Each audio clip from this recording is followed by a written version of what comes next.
Hey everyone. It's like right at 9 o'clock Saturday night, October the 2nd, 2021. And normally I do my Bible study. I read the chapter before read it for you guys, but it's been a hectic day today. I did get my devotional done, but I didn't get my Bible reading done, and But so here I am. I haven't read through it, so forgive me if it doesn't go very smooth. But I'm trying to, do what I said I would do. Anyway, bear with me, guys.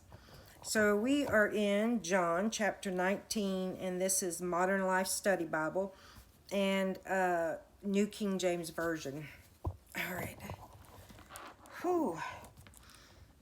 Chapter 19. The soldiers mocked Jesus. So then Pilate took Jesus and scourged him. And the soldiers twisted a crown of thorns and put it on his head.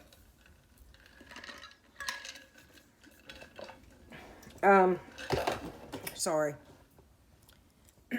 And they put on him a purple robe. Then they said, "Hail, King of the Jews!" And they struck him with their hands. Pilate then went out again and said to them, "Behold, I am bringing him out to you, that you may know that I find no fault in him." And this Pilate's decision, verse 5. It's 5 through 16. Anyway, then Jesus came out wearing the crown of thorns and the purple robe. And Pilate said to them, "Behold the man." Therefore, when the chief priests and officers saw him, they cried out, saying, "Crucify him, crucify him." Pilate said to them, "You take him and crucify him, for I find no fault in him." The Jews answered him, "We have a law, and according to our law, he ought to die, because he made himself the Son of God." Therefore, when Pilate heard that saying, he was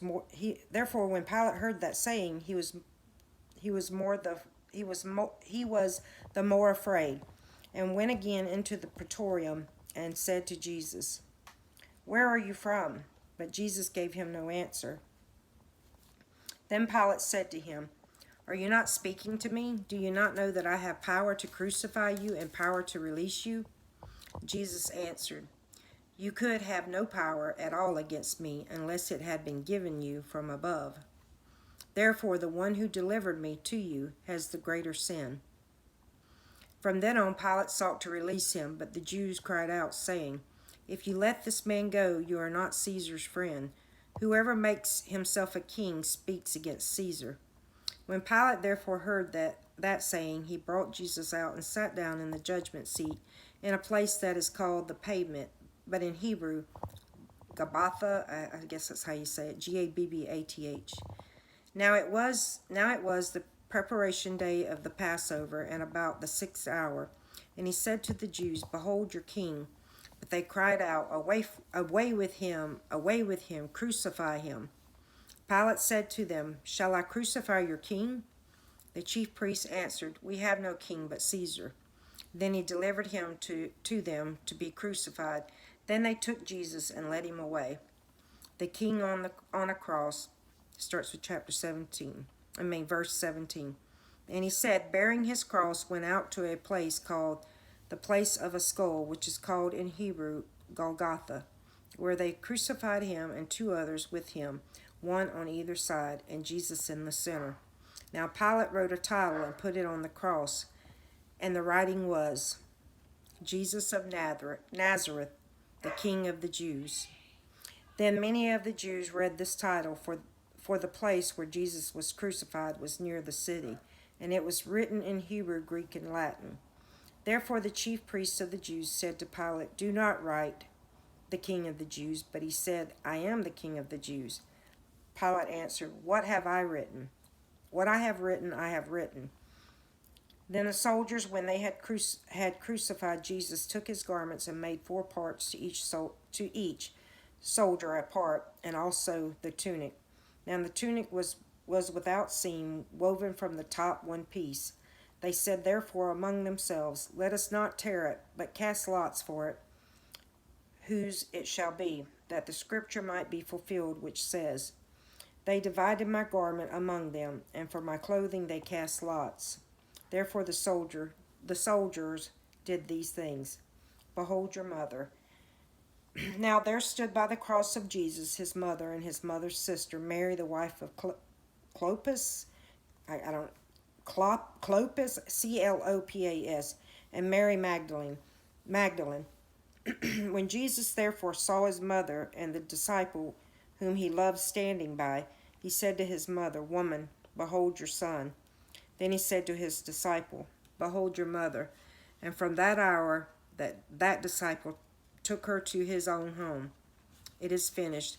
After this, Jesus, knowing that all things were now accomplished, that the scripture might be fulfilled, said, I thirst. Now a vessel full of sour wine was sitting there, and they filled a sponge with sour wine, and put it on hyssop, and put it to his mouth.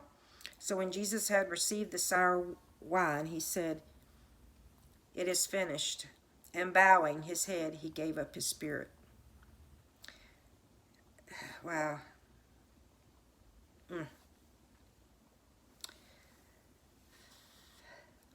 Jesus' side is pierced.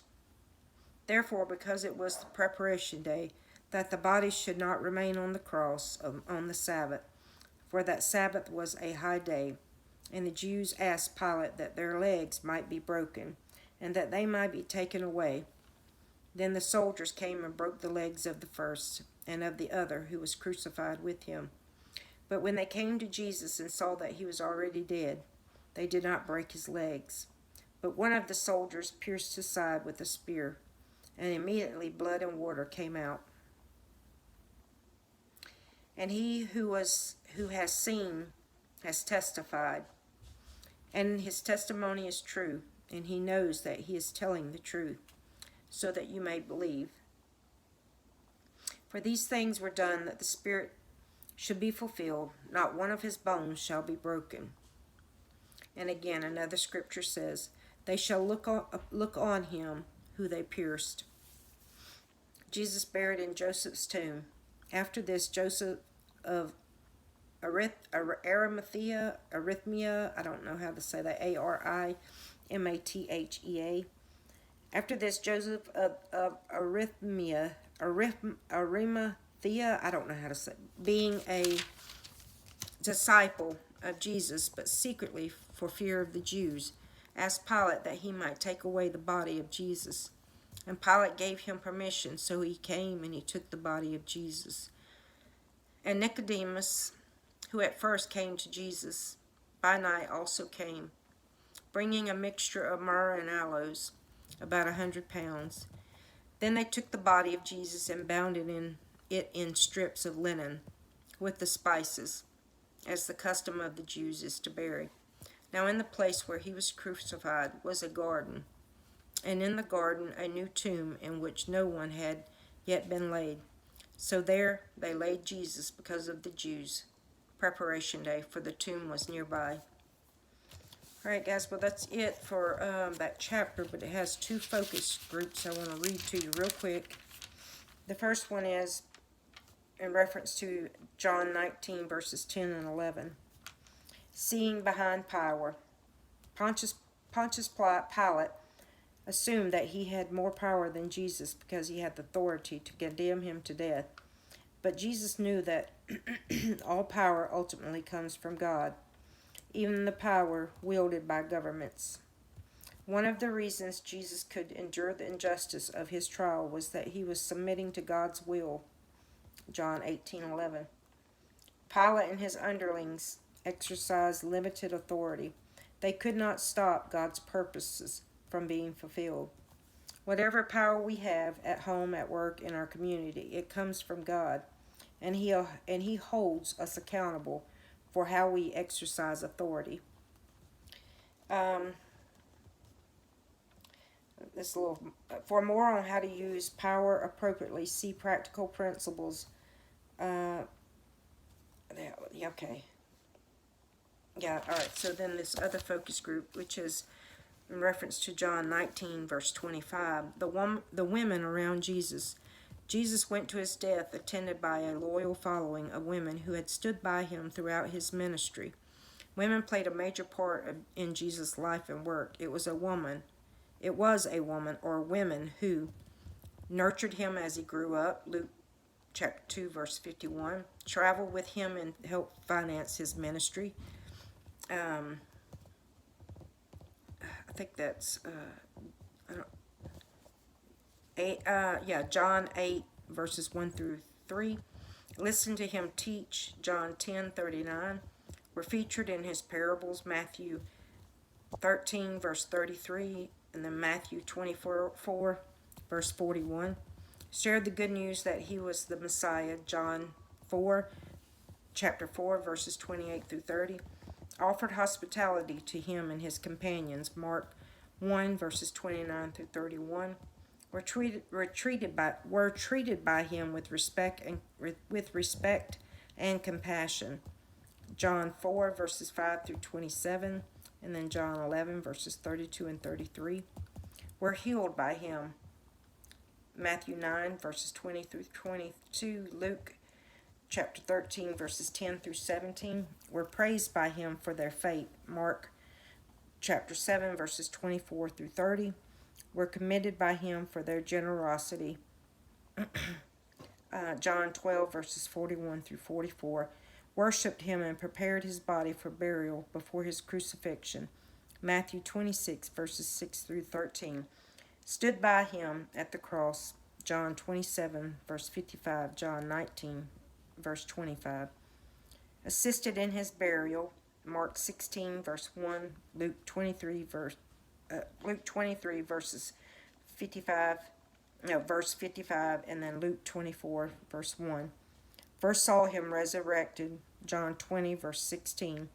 Went to tell the rest of his followers that he was risen from the dead, John 20, verse 18. All right, guys. Well, that's the end of my Bible reading. I hope everybody has a blessed night. I love you guys. I'll talk to you tomorrow. Okay, bye-bye.